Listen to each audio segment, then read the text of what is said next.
Hello and welcome to the session, guys. On this occasion of World Mental Health Day, we have our own very own prestigious guest, that is Mrs. Sanskriti ma'am over here. So I'd like to introduce Sanskriti ma'am as such over here, where we are going to discuss a lot of things regarding the mental health issues which the students are facing as such, who are studying with us in our platforms in for various other grades or various competitive exams.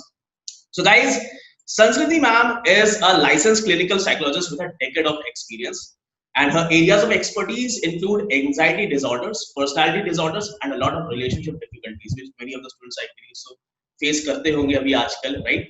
And she has been on the advisory panel of Grah Lakshmi and Arogya Dham magazine in the past, and she has also authored a book called Beyond the Stigma, right? She's also edited a book on addiction and written several articles and blogs on mental health issues. तो मेरे ख्याल से ये जो session अभी हम conduct करने वाले हैं, बहुत सारी इंफॉर्मेशन, बहुत सारे health issues, mental health issues जो बच्चे अभी फेस कर रहे हैं, उसका आपको आंसर्स मिलेगा, उसके कैसे आप वर्कआउट कर सकते हैं, बहुत सारी चीजें आपको यहाँ पर पता चलने वाली है. So, ma'am, I would like to start off with a very, basic, very simple thing as such कि World Mental Health Day है आज, and on this occasion, मैं ये देख रहा हूँ कि in the very recent times, number of psychologists have increased. Number of psychologists जो हैं हमारे पास वो increase हो चुके हैं. तो ऐसा क्यों है, मतलब कि पहले थोड़े से शायद कम होते थे psychologist. So what probably is the reason कि इज इट लाइक कि अब थोड़ा सा ज्यादा मेंटल इश्यूज होने लगे हैं, पहले नहीं होते थे, या फिर अब अवेयरनेस उस चीज की ज्यादा बढ़ चुकी है? I think you've answered the question really well that अब उसकी अवेयरनेस बढ़ चुकी है.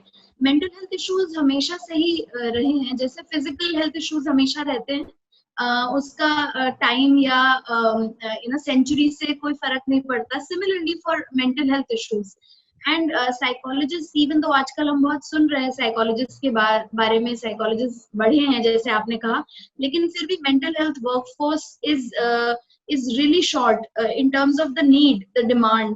So even in India, the number of mental health professionals required और जितने हैं उसमें vast difference है. So we still need a lot more psychologists to be working, जितने mental health issues हमारे population deal कर रही है उसके लिए. Okay, and this is not a very general, बहुत ही casual year नहीं है. The world is on, going on with the facing a worldwide pandemic as such. तो बहुत सारे इश्यूज हैं इन वेरियस सेक्टर्स, है ना? अलग अलग सेक्टर्स में अलग अलग इश्यूज हैं, और मैं यहाँ पर स्पेसिफिकली फोकस करूंगा अपने स्टूडेंट्स के लिए कि वो अभी क्या इश्यूज फेस कर रहे हैं, वो क्या चीजों को अभी देख रहे हैं, what they are basically undergoing as of now. बहुत सारे बच्चे अभी घर के अंदर बैठ के पढ़ाई करते हैं, they are not able to go out and meet with people as such, उतना ज्यादा अपने दोस्तों से नहीं मिल पाते हैं. So during this period of COVID and this entire pandemic, बच्चे इंटरनेट से या टेलीविजन से बहुत ज्यादा एक्सपोज हो रहे हैं. So and then they get exposed to a lot of content as well. वो नेगेटिव कंटेंट भी हो सकता है. कोविड से रिलेटेड इतने केसेस बढ़ रहे हैं, इतना whatever is happening, we all know about that those facts as such. Not just the COVID, there are a lot of other negative news as well, which is present in the news and everywhere. तो उससे हम लोग क्या कर सकते हैं, मतलब how can the students remain positive when we are surrounded with all of that negativity as such in the television और जहाँ पर भी हम हैं. तो स्टूडेंट्स कैसे उस चीज से मतलब अपने आप को फोकस रख सकते हैं, कैसे अपने आप को पॉजिटिव मोड में रख सकते हैं? I think firstly important बात ये है कि सोशल मीडिया पे बहुत तरीके की न्यूज है. There's a lot of positive and negative and extremely upsetting news out there, especially in recent times. So it's very important कि आप एक time limit रखें social media usage में. So I would advocate not just social distancing but also social media distancing to a certain extent. True, not completely, because आजकल के time में social media ही हमारे बहुत काम आ रहा है, whether it is to stay connected to friends or family or for studies. So not entirely, but maybe placing a limit. जैसे दिन में maybe 4 घंटे आप social media को दें, but not too much. And also limit on consumption of COVID related news or other negative and upsetting news. Because definitely अगर आप दिन भर वही पढ़ते रहेंगे, वही देखते रहेंगे, तो it will play heavily on your mind. So first is to put a limit on social media consumption or usage, and second would be to focus on things that are in your control. जैसे आपने कहा बहुत कुछ negative चल रहा है world में, anxiety provoking चल रहा है, पर वो हमारे हाथ में नहीं है. हम वैक्सीन डेवलप नहीं कर सकते हैं, all of us we don't have that capacity, we can not make this pandemic go away. But हम क्या कर सकते हैं कि अपने इमीडिएट एनवायरनमेंट पे फोकस करके उसको बेटर बना सकते हैं, उसको काम और पीसफुल रख सकते हैं, अपनी हेल्थ का ध्यान रख सकते हैं by following the government directives कि क्या हमें हेल्थ के लिए करना चाहिए. So let's focus on things that are in our control and constantly remind ourselves कि जो हमारे कंट्रोल में नहीं है उस पे फोकस नहीं करते. So probably students what they basically probably should be learning from this part is that कि हम अपने पे ध्यान रखें कि मुझे अपने आप के मेरे लिए क्या इंपॉर्टेंट चीजें हैं. probably मुझे जिन चीजों से अभी इमीडिएट इम्पैक्ट नहीं पड़ रहा, शायद उन नेगेटिव एस्पेक्ट्स को मैं दूर कर सकता हूँ, मैं उन पर शायद सोचना बंद कर दूं. सो प्रोबेबली मेरे अंदर जो पॉजिटिव एक थिंकिंग है वो शायद इम्प्रूव हो सकती है. एक चीज मैं यहाँ पे ऐड करूंगी कि आई एम नॉट सेइंग कि आप उस बारे में सोचना बंद कर दें, बिकॉज नेचुरली एंजाइटी और वरी हम सब फेस करते हैं, and I would stress that it is important to worry also for a little time. It's fine to worry, it's even important to do so, क्योंकि हम अगर अपने नेगेटिव इमोशन से भागेंगे तो वो हमारा पीछा नहीं छोड़ने वाले. We have to face them. So it's okay to worry, it's okay to be anxious, because everybody is getting anxious, these are anxious times. But जब आप घबरा लिए, जब आप परेशान हो गए, उसके बाद अपने आप को जेंटली पुल करना है इन द अदर डायरेक्शन. अपने आप से क्वेश्चन करना है, okay this is something that is worrisome, पर मेरे कंट्रोल में नहीं है. मेरे कंट्रोल में क्या है? मेरे कंट्रोल में है कि मैं अपनी पढ़ाई अच्छे से करूं. For your students specifically, I'm saying कि मैं अपनी पढ़ाई अच्छे से करूं, अपनी हेल्थ का ध्यान रखूं, अपने फ्रेंड्स और फैमिली से कनेक्टेड रहूं. So once you worry, then gently turn your focus to things that are in your control. Ma'am another very ये बच्चों के क्वेश्चंस हैं, बच्चों से हमने पूछा है कि आपके क्या कंसर्न्स आ रहे हैं. So these are majorly the questions from a variety of students from various age limits from 15 years to 25 years age such. तो अभी क्या है कि specifically in this last 6-7 months as such बच्चे जो घर से बाहर नहीं निकल पा रहे हैं, स्कूल के बच्चे या फिर इवन 20+ जो ग्रेजुएट्स हैं, उनकी कुछ हॉबीज हुआ करती थी पहले कि they have to go for swimming या फिर they have to go out for some outdoor activities as such. वो बहुत कम हो चुकी हैं अभी, या फिर कुछ बच्चों के साथ तो एकदम खत्म ही हो चुकी है.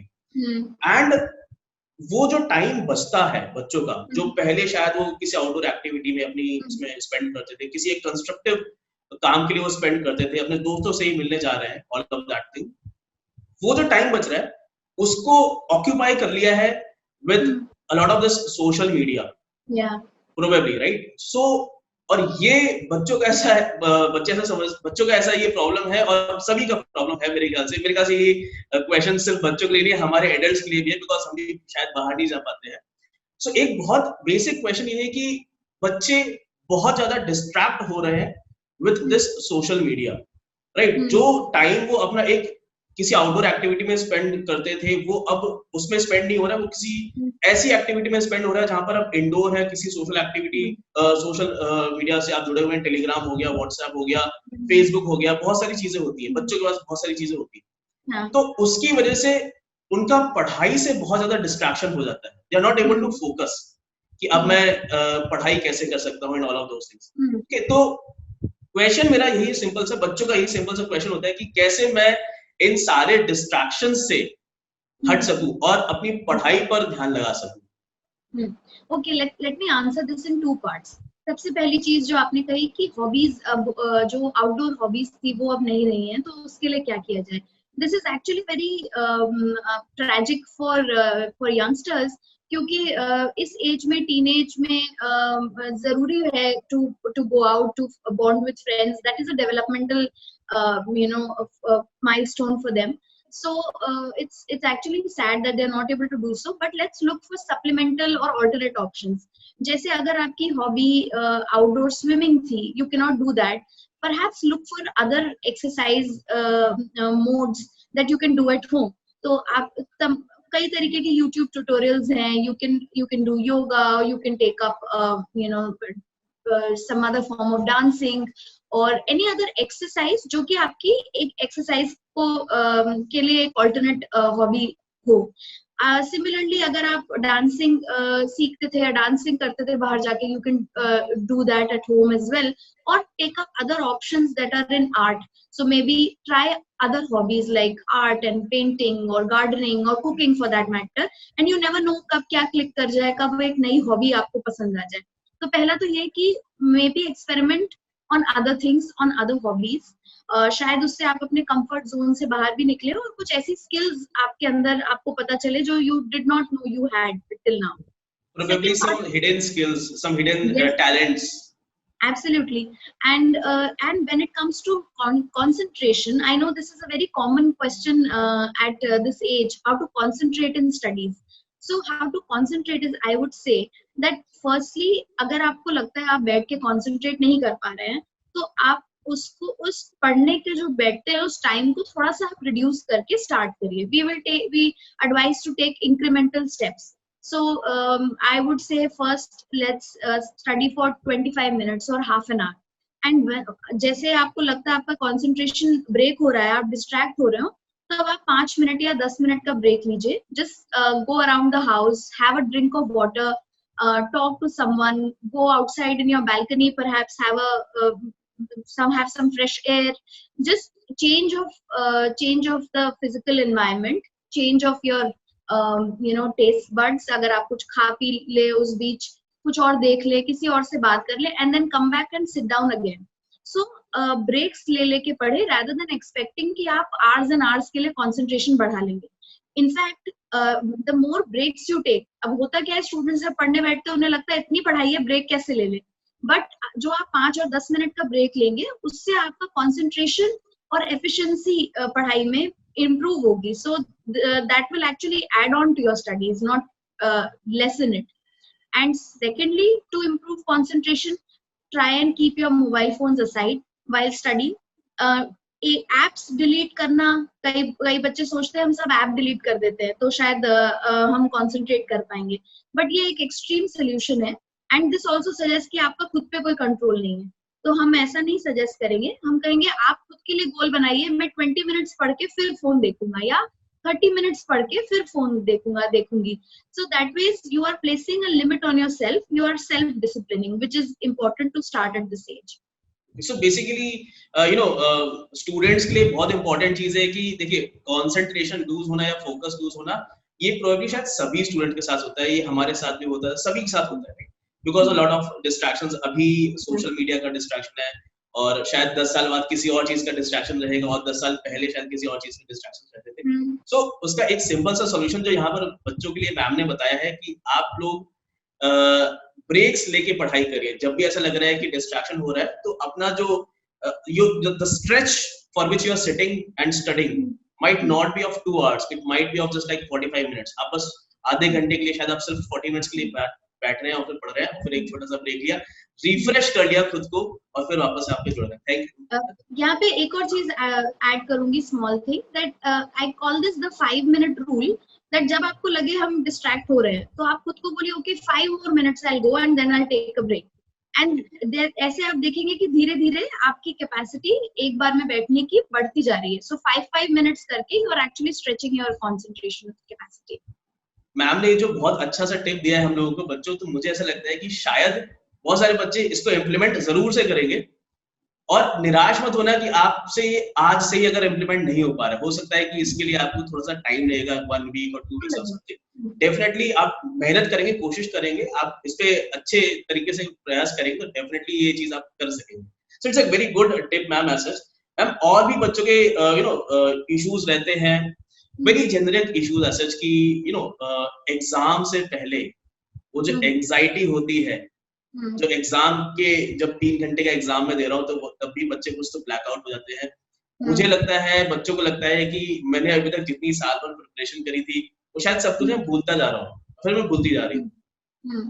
तो वो जो एग्जाम की पहले की एंजाइटी होती है, या फिर जो स्लीपलेस नाइट्स होती है हमारी, उनको रात भर नींद नहीं आती जब अगले दिन सुबह जाके एग्जाम देने का ऐसा होता है, तो ये एक बहुत बड़ा इशू रहता है. तो मेरा पर्सनल क्वेश्चन मेरा ये भी है, because this is something which I had also faced when I was a student.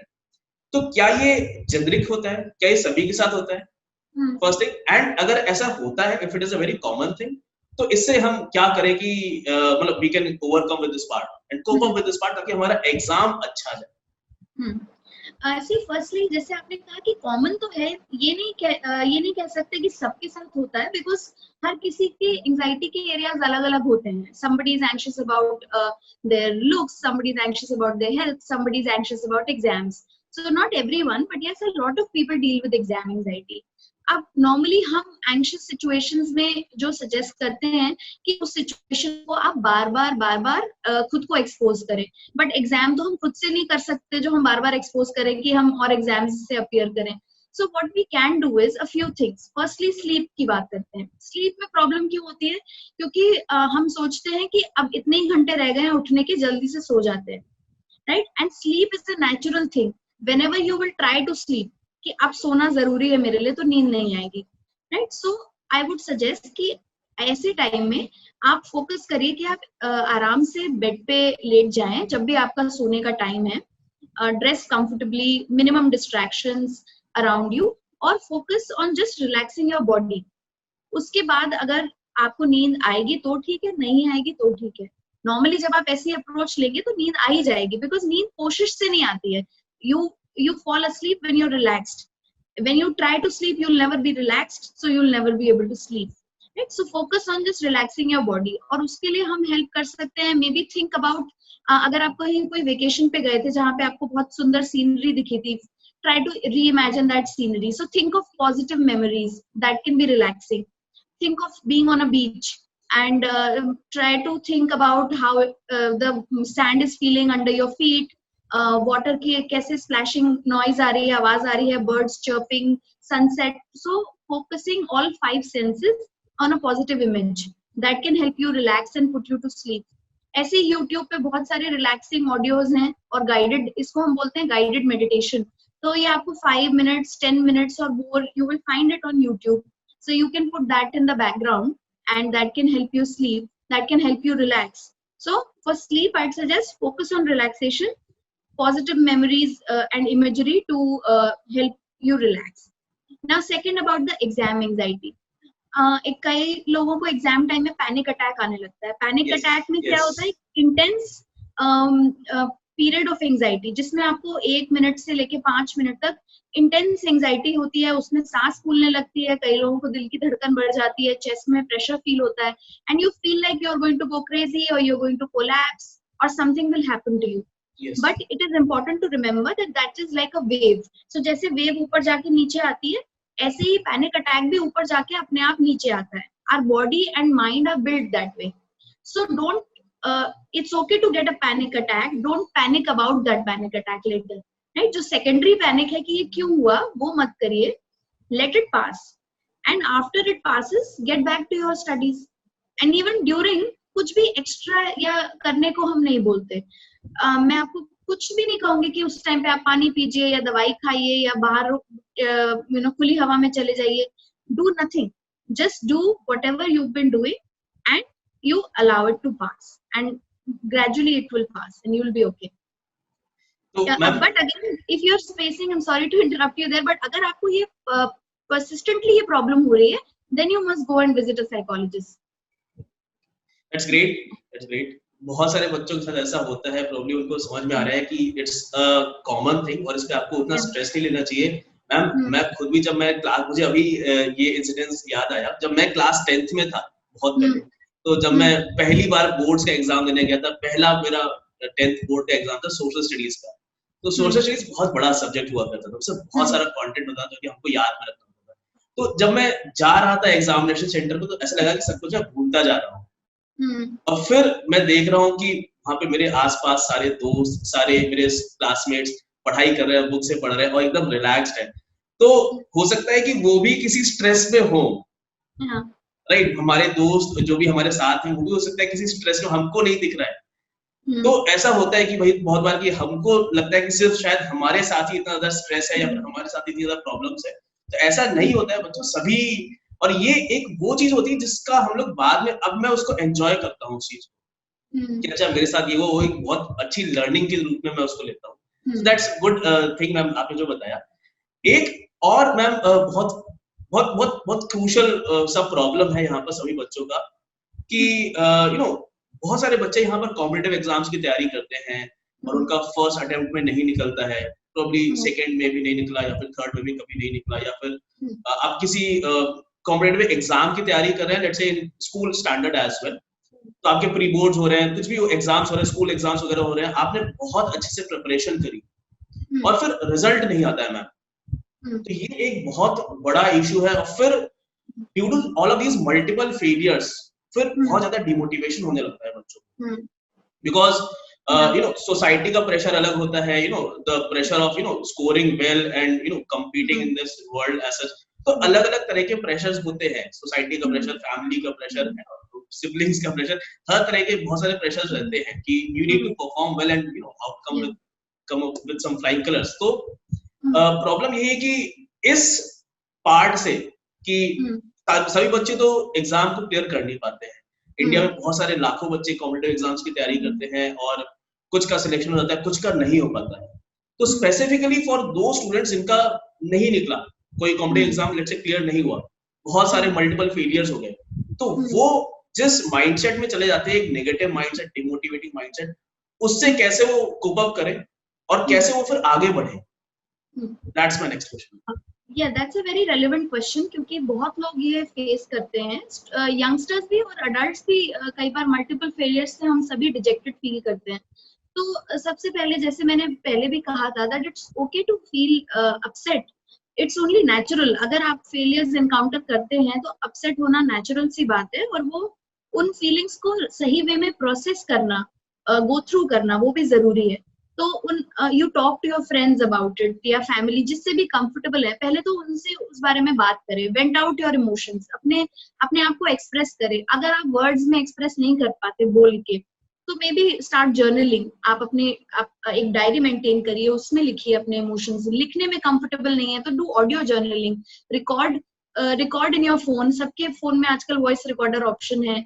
If you can't do that also, then there are various other ways, sing songs, use art for expressing yourself. So first of all, go through that emotion, because अगर हमें किसी चीज को overcome करना है तो उसके through जाना जरूरी है। हम बिना उस चीज को फेस करे ओवरकम नहीं कर सकते। So first of all, face your negative emotions, face your dejected emotions. ये इसलिए लोग नहीं करते क्योंकि हमारी सोसाइटी में हमेशा से कहा जाता है कि अरे टेंशन मत लो, अपसेट मत हो। सब लोग यही सजेस्ट करते हैं, इस बारे में मत सोचो, जो चीज परेशान करती है उस बारे में सोचना ही क्यों, बट ये जरूरी है। तो पहले तो उस बारे में आप सोचिए, लोगों से बात करिए। दूसरा, प्रेशर की जहां तक बात है, तो प्रेशर सोसाइटी तो करेगी ही, we can not change the society और its expectations from us.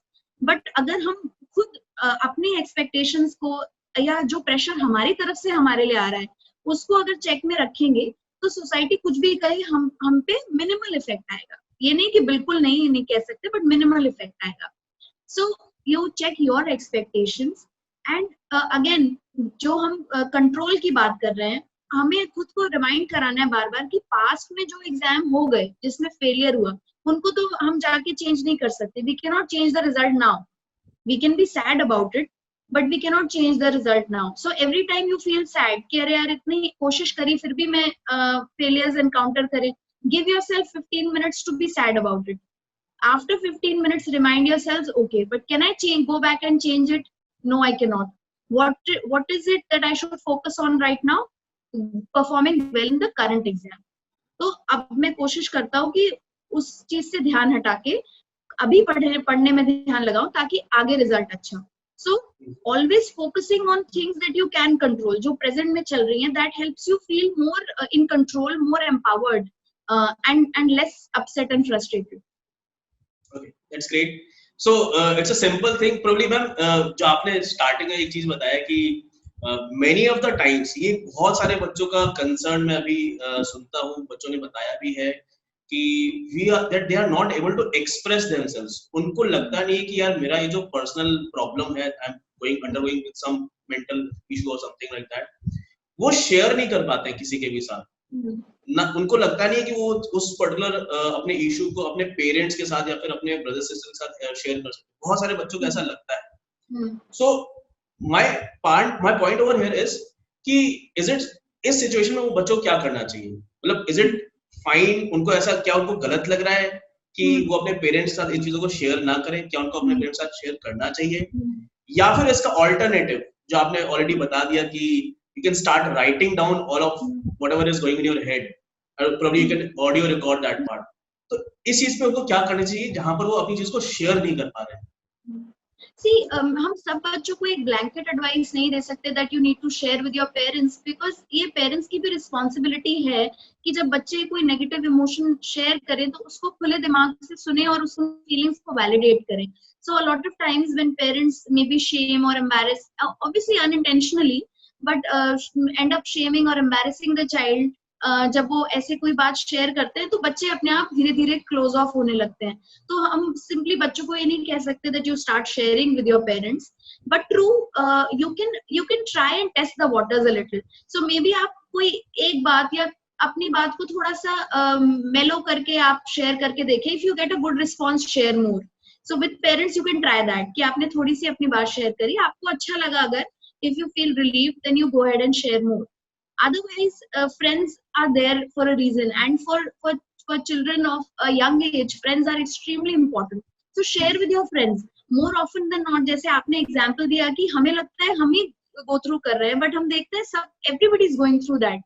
Now the thing is that it is going in our mind, और हम भी सुपरफिशियली हम भी सबको ठीक लग रहे हैं. So everybody looks at us and feels कि ये तो ठीक है, हम ही परेशान है. And it's the same story everywhere, that everybody is going through their own internal struggle. But if we share with each other we will know कि सभी हर कोई कोई ना कोई प्रॉब्लम सभी गुजर रहे हैं, सभी कोई प्रॉब्लम फेस कर रहे हैं. तो फ्रेंड्स से शेयर करें अगर फैमिली नहीं अवेलेबल है. Try to form a bond with your siblings that way. And again, whenever you're unsure कि reaction कैसा आएगा, start with something small, easier to handle. So test the waters before you go all in.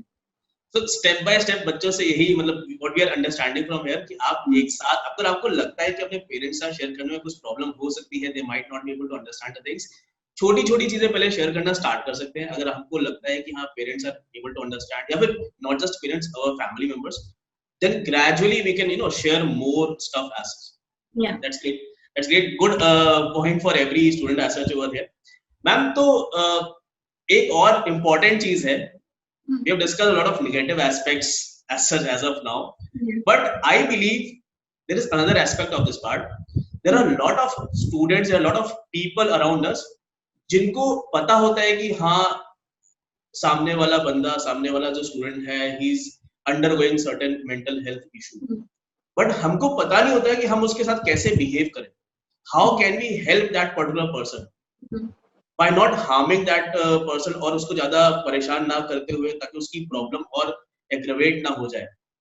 How to behave with that particular person, उससे बात कैसे करें, उससे कैसे उसका जो इशू है उसको कैसे कम करा सकते हैं. How can we do that? How can the person basically that's a very great question, because a lot of us don't know that. Now let's go to the basics. Mental health issues किसको होते हैं? हम सभी को होते हैं, right? They are common and happens to everybody. Now because they happen to everybody, not people who are extraordinary in that manner. All of us ordinary people, we need to behave the way we should behave ideally with everyone. And that is with compassion. आप किसी को अपनी बात कहने का मौका दें. First of all, sometimes we all are preoccupied. हम कोई और हमें अपनी कोई प्रॉब्लम बताता है, हम उसे अपनी प्रॉब्लम बताने लगते हैं, right? तो ये तो कुछ भी नहीं है, this is what I am going through. So it's important first to listen. To listen is important in any relationship with anybody. So let the person speak their heart out, whatever is in their mind and heart, whatever they need to say. पहले तो उन्हें बोलने दें अपनी बात. दूसरा, उन feelings को वैलिडेट करें. Now what does it mean by validating feelings? Validating feelings का मतलब, जैसे अगर आपने मुझे कोई बात बताई कि मुझे इस पे बहुत गुस्सा आया, और मैंने कहा इस पे गुस्सा करने वाली तो कोई बात नहीं है, I am not validating your feelings. I can not decide whether you should or should not feel angry about something, right? Feelings are natural. अगर आपको गुस्सा आया तो आया, right? So if I say कि तुम बेकार की बातों पे गुस्सा करते हो या इसमें गुस्सा करने वाली कोई बात नहीं है, then I'm not validating your feelings and you will not feel comfortable to open up further with me, right? So if ideally I should say, okay, I understand how that must have made you angry.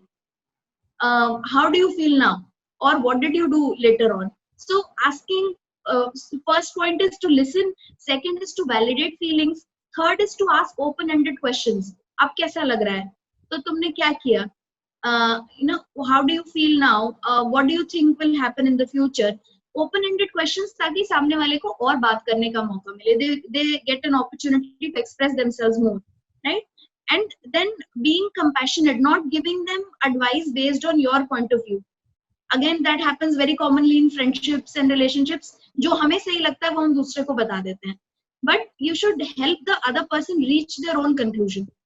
Ask them, what do you think you should do? तुम्हें क्या लगता है कैसे problem solve होगी? What would you ask the other person? What would you advise if I was asking you this question? Right? So let them reach their own conclusions with your guidance. And then, of course, we fulfill the duty of friends by, trying to, if they've been sad enough, trying to distract them, trying to lighten up the mood. But first, have this important talk. So give the person space to express themselves is key, and being accepting of those feelings is also important. Great. So a very nice suggestion for all the students as such over here. And ma'am, there is one major issue, what I believe, amongst all the students, which very less people talk about. उसके बारे में बहुत कम लोग बात करते हैं, and students do not know how to handle that thing. Maybe it's because of the age, or I don't know what exactly it is. ये अपने parents साथ discussion करने में बहुत problem होती है. That is with respect to their relationship issues. So इसकी वजह से बच्चों का जो माइंड होता है बहुत सारा डाइवर्टेड रहता है. They are not able to focus on their studies. एक जो काम उनको पता होता है, बहुत सारे बच्चों के साथ ऐसा होता है कि they know that they have to prepare for a competitive exam, JEE की तैयारी करनी है, NEET की तैयारी करनी है, या फिर किसी एग्जाम SSC बैंकिंग की तैयारी करनी है, बोर्ड एग्जाम की तैयारी करनी है, but still they are kind of trapped in this part with this part of girlfriends, boyfriends, and various other things that goes on in this age, in school or maybe in colleges, or maybe when they are preparing for any competitive exam. तो इस चीज से कैसे बच्चों को cope up करना चाहिए, and what is your advice for the students कि what should be done in this particular age to handle this very crucial part which the students face in this particular age? See, firstly, I'd say that at this age, it's important to form intimacy also. I mean, even though in Indian culture, we always listen parents saying कि अभी पढ़ाई की उम्र है, अभी पढ़ाई पे focus करो, अभी कोई relationship नहीं. But that's not psychologically and correct, because this age is important both for career building or education as well as relationships. It cannot wait, and it need not wait. जैसे adults भी अपनी life के various aspects को juggle करते हैं, job, family or partner and kids. ऐसे ही even young adults can juggle different aspects of their life. So firstly, they need not choose. And I think part of why it becomes so difficult for them is because they've been fed this stigma or lie, I'll say, that it's something that will disrupt their studies. So they end up believing it, even though they may be in a relationship. Somewhere they end up believing in it that this is not good for my studies. So let me tell you, it's perfectly fine for your studies. You can have different aspects of your life and be able to juggle it. You juggle different aspects in your school, different subjects in your school. You juggle extracurricular activities and a home life. Similarly, you can juggle a relationship also. So it's fine to be in a relationship. To focus on your studies, again, you need to be careful कि कहीं वो relationship toxic तो नहीं हो रही. ज़्यादातर problem relationships की वजह से नहीं होती, उसकी nature की वजह से होती है. So sometimes the dynamic is such that that either partner gets too possessive. There is immaturity at a certain age, so there is a lot of possessiveness and a lot of fights that lead to a lot of emotional crisis, right? And again, we have been taught that our emotions will guide us. तो हमें लगता है अगर हम upset हैं तो फिर हम पढ़ाई नहीं कर पाएंगे, but ऐसा नहीं है. जैसे हम upset होते हैं तो भी school जाते हैं या college जाते हैं या job पे आते हैं या we do what we are supposed to do. Similarly, you can study also. It is just that you tell yourselves that I will not be able to study. So even if you're upset with your partner, you've had a fight, you sit down and try to study, and I promise you will be able to. Again, अगर आप distract होते हैं तो फिर then go back to the 5-minute rule. अगर आप upset हो रहे हैं, डिस्ट्रैक्ट हो रहे हैं, टेल योरसेल्फ ओके 5 और मिनट पढ़ूंगा, then I will give it a break, right? But don't just give in to your feelings. We all have our behaviour under control. हम अपने हिसाब से बिहेव कर सकते हैं, no matter how strong the feeling. So अपने आप को यही रिमाइंड करते रहे कि कोई बात नहीं, रिलेशनशिप एक तरफ है, पढ़ाई एक तरफ है.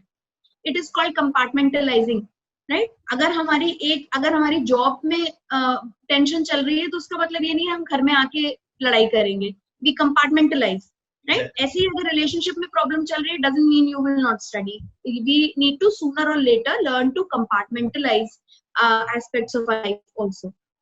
करेक्ट. सो आई बिलीव बच्चों को यहाँ पर जो ये बहुत बेसिक सा क्वेश्चन है एंड बच्चों को इसका कोई आंसर नहीं मिलता आ रहा है. अभी थोड़ा सा रिलैक्स हो गए बच्चे की को एक्चुअली में करना क्या है. So relationships are not negative aspect of your life. अगर वो आपकी पढ़ाई को, अगर आपकी ग्रोथ को हैम्पर नहीं करता है तो अगर आपकी वो पढ़ाई को, अगर आपकी ग्रोथ को हैम्पर कर रहा है, then probably they can think about it whether it is what they actually want to do, right? Yeah. So career is also important, and at this age relationships also play a very vital role as such. So how to make the balance out of it, probably ma'am ने आपको बच्चों को सारा समझा दिया है. That's great. Ma'am, one final question is that many of the students are attending our session right now as well, and it's not just about this particular session. They attend a lot of motivational videos. बच्चों का ये query होता है, बच्चों का ये concern होता है कि I watch a lot of motivational videos probably in YouTube. There are lot of plethora of such videos present in YouTube and internet. बहुत सारी चीजें पढ़ते हैं बच्चे, मोटिवेट होते हैं और उनको लगता है कि हाँ अब कुछ करना है, अब कुछ I can crack this particular exam because probably I am watching this particular motivational videos. But 2-3 दिन बाद या कुछ वीक्स बाद वो पूरा टेम्पो डाउन हो जाता है, वो momentum they lose, right? So what should be the, मतलब is it a good thing कि मैं हर 2 हफ्ते बाद एक मोटिवेशनल वीडियो देखूं? Is it good thing या फिर हर 2 दिन बाद मैं मोटिवेशनल वीडियो देखूं जब भी मेरा मैं डिमोटिवेटेड फील हो रहा हूं? या फिर what should be the alternative for this part? मतलब how can we do this thing कि शायद in an ideal world जब मैं लेट्स से कि मैं 25 साल पुरानी बात करता हूं, 30 years ago जब इंटरनेट यूट्यूब इतना ज्यादा नहीं था, तब तो लोगों के पास नहीं होती थी ऐसी मोटिवेशनल वीडियोस. तब वो क्या करते थे, right? Still they were able to succeed and achieve good big goals and as such.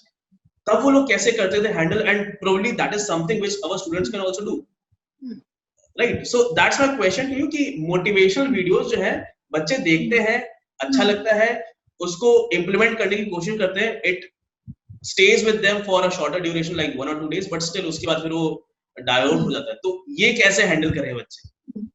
देखिए ये होना बहुत ही ऑब्वियस है, नेचुरल है, क्योंकि कोई भी जो सटल नहीं होगा इमोशन वो डाई डाउन जल्दी करेगा. जैसे हम मूवीज देख के आते हैं, जैसे आपने कोई पेट्रियोटिक मूवी देखी, you will come out of the theatre feeling really patriotic and you will think that okay I'll join the army or stuff like that, and it will gradually die down, right? So the thing is that don't rely on dramatic emotions, rely on subtle changes.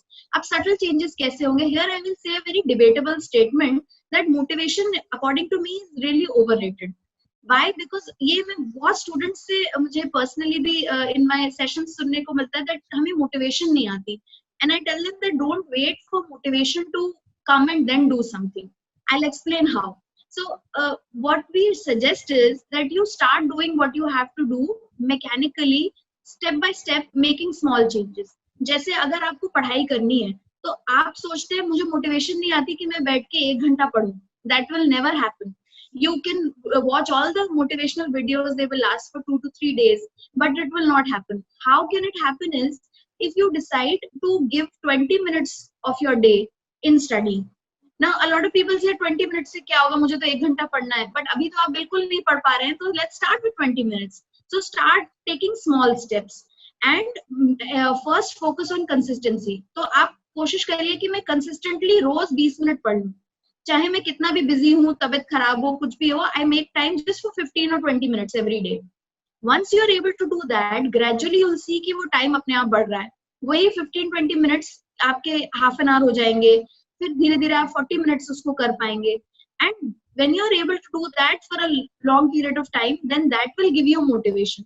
सो हम सोचते हैं motivation आए फिर मैं काम करूंगा फिर result आएगा, बट होता उल्टा है, आप काम करिए, रिजल्ट आएगा, फिर मोटिवेशन आएगा. सो it's the other way around. Always focus, and this I think it's a, since you said it's the last question, this is a perfect way to end it also, that always focus on your behavior. We focus way too much on emotions. हम सोचते हैं हम negative ना feel करें, possible नहीं है. हम motivated feel करें, अगेन पॉसिबल नहीं है, because emotions are not completely in our control, but our behavior is always completely in our control. So focus on your behavior. How would I behave if I was motivated? If I was motivated, I would study every day. तो खुद को push करके, जैसे आप सुबह toothbrush उठा के paste लगा के ब्रश करते हैं, I am sure none of you wake up feeling motivated to brush your teeth. You do it mechanically because it has to be done, right? So similarly, अपनी बुक्स उठाइए और पढ़ने की कोशिश करिए mechanically, just because it has to be done. Maybe 10 minutes, maybe 15 minutes. Just focus on consistency. जब आप वो 1-2 हफ्ते कर लेंगे, then the positive, the sense of achievement that you'll feel, the positive feelings that you'll get कि मैंने 2 हफ्ते लगातार पढ़ाई करी, that will motivate you to continue. So focus on behavior, the right emotions will follow. So basically, it's all about self-motivating yourself. Your activities, your things, you basically should be self-motivating. आपको किसी और के motivation की जरूरत नहीं पड़ रही. If you are working in a well-structured way as towards your goal. Very very well said, ma'am. Ma'am, one last tip. So these were all the questions जो कि बच्चों ने हमसे पूछे थे, जो कि मैंने आपसे पूछे यहाँ पर being a media message. And बच्चों को शायद उनके बहुत सारे doubts बहुत definitely अच्छे से clear हुए होंगे. Ma'am, one last tip from you for all of our students who are attending our sessions, who are attending our live classes in the app as such. Ma'am, उनके लिए आप क्या एक कुछ final tip देना चाहेंगे during this entire this period as such? Okay, so I think the final tip would be that try to recognize that you are in control. Again, I know I've said it a lot of times, but it cannot be said enough. You are in control मतलब कि आपको social media is not distracting you. You are getting distracted by social media. Failures are not dejecting you. You are getting dejected. So putting the onus on yourself.